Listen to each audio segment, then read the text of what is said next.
प्रभु यीशु मसीह के मधुर एवं प्रिय नाम में आप सबको शालो। आज के मनन के लिए जो मैंने पाठ लिया है वो है यीशु मसीह ने कहा, मैं हूं, डरो मत। प्रियो, बहुत सी बार हम ऐसी आंधी और तूफानों में घिर जाते हैं। हम बहुत सी बार ऐसी समस्याओं में घिर जाते हैं जहां पर कि हमें लगता है कि अब आगे क्या होगा। और उन परिस्थितियों में हमारा प्रभु यीशु मसीह आज हमसे कहता है, मैं हूं, डरो मत। प्रियो, आइए हम वचन में से देखते हैं यूहन्ना रचित सुसमाचार उसका 6वां अध्याय पद 16 से पद 21 के बीच में। और यहाँ पर हम देखेंगे 16वें पद से हम देखते हैं कि शाम हो चली है और प्रभु यीशु मसीह के जो चेले हैं वे झील के दूसरी पार जाना चाहते हैं और इसलिए उन्होंने एक नाव लिया और उसमें वो बैठ गए हैं और अब वे नाव खेते खेते झील की दूसरी पार जाना मांगते हैं। परंतु इस बीच में अंधकार भी आ जाता है और इस बीच में हम देखते हैं कि झील में आंधी तूफान भी आ जाता है। प्रियो, बहुत सी बार ऐसा ही होता है। हमारी इस जीवन रूपी नाव में हमारे पास प्रभु यीशु मसीह नहीं होते हैं। हम प्रभु के साथ चलते चलते प्रभु से दूर हो जाते हैं, अपने कामों में लग जाते हैं, अपनी सारी बातों में अपने आप को इतना ज्यादा डाल के रखते हैं कि हम प्रभु से विनतियों और प्रार्थना और निवेदन करने के लिए, वचन पढ़ने के लिए समय नहीं निकाल पाते हैं। और इस प्रकार से हम धीरे धीरे प्रभु से अलग होते चले जाते हैं और तब वो समय आता है जो हमारे जीवनों में अंधकार आता है, ये परेशानियां आती है और वो परेशानियां धीरे धीरे बढ़ के क्या हो जाती है, आंधी का रूप ले लेती है। क्योंकि तब भी हमने प्रभु को नहीं पुकारा कि प्रभु तो और हमारी समस्या का समाधान कर। और जब हम हमारे साथ प्रभु नहीं होता है, हाँ, तो हमारे जीवनों में डर और भय आ जाता है। वैसे उसी रीति से, जिस रीति से कि जो शिष्य लोग थे, ये लोग भी क्या कर रहे थे, अपने आप नाव को घेर रहे थे और सोच रहे थे कि हम अपने आप उस तरफ चले जाएंगे। परंतु वो नाव झील के उस पार नहीं पहुंच पाई क्योंकि उसमें प्रभु यीशु मसीह तो थे ही नहीं। तो वो नाव उस पार कैसे जाती? वो आंधियों का सामना कर रहे थे, आंधियों का वो सामना कर रहे थे। और इसी प्रकार से बहुत सी बार ऐसा होता है कि हमारी इस जीवन रूपी नाव में, हाँ, हमारे पारिवारिक जीवन रूपी नाव में, हमारे व्यक्तिगत जीवन रूपी नाव में जब प्रभु यीशु मसीह नहीं होते तो हम भी थक जाते हैं और हम सोचते हैं कि इस समस्या का समाधान हम खुद अपने आप कर लेंगे। हम प्रभु को नहीं पुकारते, हम प्रभु की तरफ नहीं निहारते, हम प्रभु से नहीं कहते कि प्रभु तू ही इस समस्या का समाधान कर सकता है, इसलिए तो इस मैटर को तू ले, इस समस्या को तू ले और हमारे लिए इसका समाधान कर। परंतु ऐसा हम बोलते नहीं, इसलिए हम और भी ज्यादा आंधी और तूफानों का सामना अपने जीवनों में करते हैं। परंतु देखिए प्रभु यीशु मसीह कितना अच्छा है। प्रियो, प्रभु यीशु मसीह की दृष्टि हम पर लगी रहती है, वो हमारी ओर आता है। वो झील में भी पानी पे चल के प्रभु यीशु मसीह शिष्यों की तरफ आ रहे हैं और शिष्य लोग प्रभु यीशु मसीह को नहीं पहचान पाए और वे डर गए।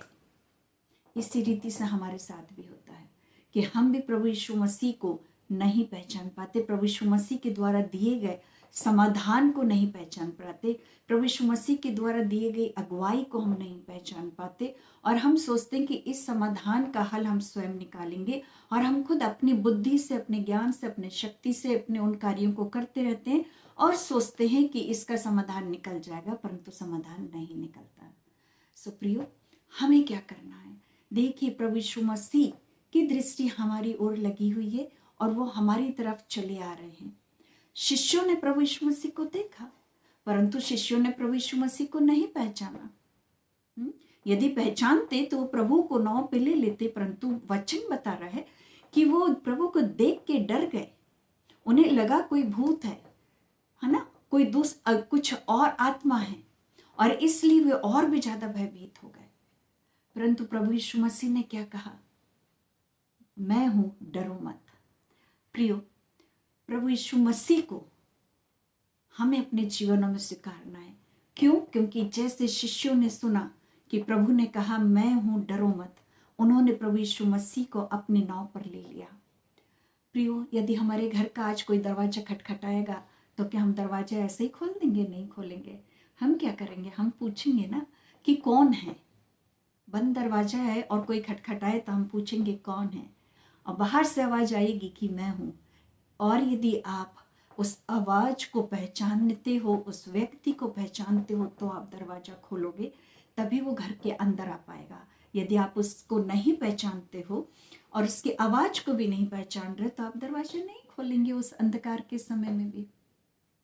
सो इसी रीति से जैसे शिष्यों ने प्रभु यीशु मसीह के लिए अपने नाव का दरवाजा खोल दिया, प्रभु यीशु मसीह को अपने नाव पर स्वीकार किया, उसी रीति से हमें भी प्रभु यीशु मसीह को अपने जीवन रूपी नाव में स्वीकारना है। प्रियो, प्रभु यीशु मसीह ने कहा जीवन की रोटी मैं हूँ।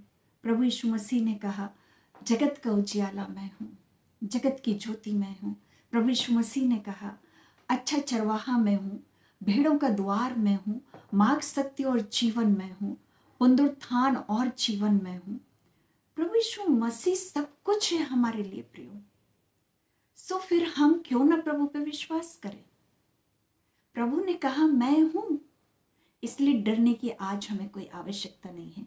इस नए वर्ष में हमें डरने की कोई भी आवश्यकता नहीं है, क्योंकि प्रभु हमसे कह रहा है मैं हूं, डरो मत। और क्या हुआ प्रियो, जब हम वचन में आगे पढ़ते हैं तो हम देखते हैं कि जैसे ही शिष्यों ने प्रभु यीशु मसीह को अपनी नाव पे ले लिया, वो नाव तुरंत, वहां पर आया है शब्द तुरंत, उस जगह पहुंच गई जहां वे जा रहे थे। प्रिय, उसी रीति से जब प्रभु यीशु मसीह हमारे इस जीवन रूपी नाव में प्रवेश कर जाएंगे, हमें भी प्रभु वहां लेके जाएंगे जहां हमें जाना है, जहां प्रभु हमें पहुंचाना चाहते हैं। जहां हम जाना चाहते हैं वहां नहीं, परंतु जहां प्रभु हमें लेके जाना चाहते हैं वहां प्रभु हमें स्वयं लेके चले जाएंगे। प्रियो, एक बार की बात है कि एक माँ थी जिसके 2 बच्चे थे, और वो बच्चों में से जो छोटा बच्चा था उसे रात को बहुत बुखार आया और उनके घर में कुछ भी खाने पीने की चीजें नहीं थी। वो माँ बहुत ज्यादा परेशान हुई और उसने क्या करी, प्रभु से रात भर प्रार्थना करी और दूसरे दिन का सुबेरा होने का वो इंतजार करती रही। और जब वो इंतजार करती रही, सुबेरा हुआ, वो एक दुकानदार के पास गई और उससे कहा भैया क्या मुझे कुछ राशन मिलेगा कि मैं अपने बच्चों के लिए कुछ खाना बना के उन्हें खिला सकूं। उसने बोला कितना पैसे दोगे। उसने बोली मेरे पास कोई भी पैसा नहीं है, कुछ भी पैसा नहीं है, पर मेरे पास एक प्रार्थना है। सो उसने बोला अच्छा लो, ये पेपर लो और ये पेन लो, इसमें आप अपनी प्रार्थना को लिख दो। उसने बोला नहीं, प्रार्थना मैं लिख के लेके आई हूँ। और उसने अपना पर्स खोला और उसमें से एक छोटा सा पर्ची निकाला और उसके हाथ में दे दिया। उस दुकानदार ने बोला इसको मैं क्या पढ़ूं अभी। उसने उसे जो तराजू होता उसकी एक तरफ रख दिया और दूसरी तरफ उसने क्या करा, सामान को रखना शुरू करा और उसमें काफी सामान रखा गया, परंतु वो जो तराजू था वो बैलेंस नहीं हुआ। उसमें जितना सामान वो डालता गया, वो रखता गया, तब भी वो बैलेंस नहीं हुआ। और जब उसमें काफी सामान हो गया राशन का, तो उसने बोला उस बहन से कि बहन ये बोरा लो और इसमें अपना सामान को भर लो और आप जा सकते हैं। और उस बहन ने उस बोरे में अपना सामान को, राशन को भरा और वो घर चली गई। वो जो दुकानदार था वो बड़ा विचलित हुआ कि आखिर क्या है ऐसा कि ये बैलेंस नहीं हुआ। और उसने उस लेटर को खोल के देखा और उस लेटर में लिखा हुआ था प्रियो, हे स्वर्गीय पिता, हे मेरे प्रभु यीशु मसीह, हे मेरे राजा, आज की रोटी तू हमें देना। प्रियो, समाधान परमेश्वर की ओर से था, समाधान प्रभु यीशु मसीह की ओर से था। प्रियो, हमारा प्रभु यीशु मसीह सारी समस्या का समाधान करने में क्या है, सक्षम है। वो आंधी को डांट सकता है, तूफान को डांट सकता है, वो सारी समस्याओं को शांत कर सकता है। वो तूफानों के बीच भी परमेश्वर है, वो हमारी दृढ़ चट्टान है, वो आंधी तूफान को कंट्रोल कर सकता है। उसी रीति से वो हमारे जीवन में उठने वाले सारे आंधी और तूफानों को शांत कर सकता है। उसकी समस्या का समाधान वो बता सकता है और वो करता है। पर कब? जब वो हमारे जीवन रूपी नाव पर हमारे साथ होगा, जब हम प्रभु यीशु मसीह को अपने जीवनों में ग्रहण कर लेंगे, जब हम प्रभु यीशु मसीह को प्रथम स्थान देंगे, जब हम प्रभु यीशु मसीह को अपने जीवन में काम करने देंगे, और तभी वो हमारी सभी समस्याओं का समाधान कर पाएंगे। प्रिय, प्रभु यीशु मसीह की दृष्टि हम पर लगी हुई है, उसकी नजर हम पर लगी रहती, वो हमारी ओर दौड़े चले आ रहे हैं।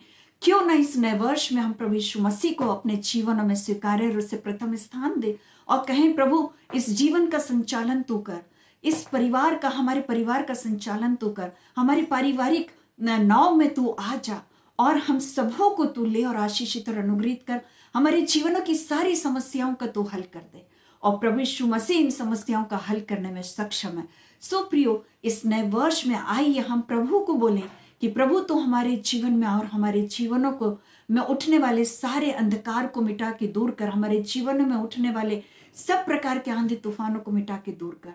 हमें केवल और केवल क्या करना है, जो वचन कहता है, हमें आशीषें गिनना है, आशीषें गिनना है, आशीषें गिनना है। हमारे जीवन में चाहे आंधी आए, चाहे तूफान आए, परंतु हमें उन आशीषों को गिनते रहना है और प्रभु को धन्यवाद देते रहना कि प्रभु तूने तब भी पहले भी हमारी सहायता करी थी, तो आज भी हमारी सहायता करने में सक्षम है। हाँ प्रियो, परमेश्वर का वचन कहता है कि जब व्यवस्था की पुस्तक हमारे जीवनों में कार्य करेगी, जब हम इसे अपने मन में रख लेंगे और इसके अनुसार कार्यों को करेंगे, प्रभु की आज्ञाओं को मानेंगे, तब जो कुछ भी कार्यों में हम हाथ लगाएंगे वे सफल होंगे और हम प्रभावशाली भी होंगे। सो प्रियो, इससे पहले कि हम इस संसार में और भी ज्यादा समस्याओं में उलझे, आइए प्रभु के वचनों को हम पढ़ें, बाइबल पढ़े, अध्ययन करें, सुबह शाम जब समय मिले और प्रभु के चरणों में बैठ जाएं और प्रभु से कहें, प्रभु तू हमारे इस जीवन रूपी नाव में आ जा, हमें अपने वचन से सिखा, हमें अपना आत्मिक भोजन दे, हमारा भीतरी मनुष्यत्व को तू परिपक्व कर, जिससे कि हम इन संसारिक आंधी और तूफानों में डरने वाले नहीं हो, परंतु दृढ़ विश्वास रखें तुझ पर और तुझ पर विश्वास रख के पूरी आशीषों को जो आपने इस वर्ष के लिए हम सबों के लिए रखी है, उससे हम प्राप्त करने वाले हो सकें।